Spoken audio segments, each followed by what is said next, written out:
மனு அளிக்க வந்த பட்டதாரி ஆசிரியர் ஒருவர் அடுத்த நம்ம ஆட்சிதான் என கூற எதிர்க்கட்சித் தலைவர் எடப்பாடி பழனிசாமி அவருக்கு சிரித்துக்கொண்டே பதிலளித்தார்.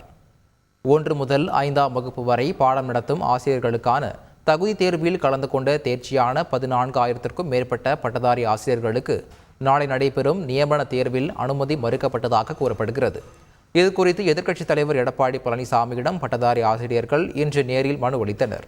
நாளை நியமன தேர்வு நடைபெறும் நிலையில் அதை நிறுத்த வேண்டும் அல்லது பட்டதாரி ஆசிரியர்களுக்கு தனி நியமன தேர்வை நடத்த வேண்டும் என அவர்கள் கோரிக்கை விடுத்தனர்.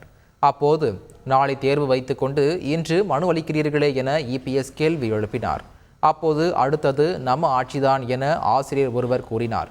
அதற்கு சிரித்துக்கொண்டே பதிலளித்த எடப்பாடி பழனிசாமி, அதிமுக ஆட்சி வருவதற்குள் தேர்வு எழுதி வேலைக்கு சென்று விடுவீர்கள் என்றார்.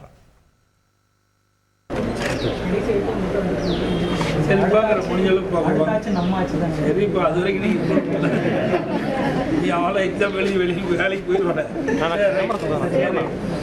செல்வாங்கிற முடிஞ்சளவுக்கு பார்க்கலாம். சரிப்பா, அது வரைக்கும் நீ அவளை எக்ஸாம் எழுதி வேலைக்கு போயிடுவாங்க.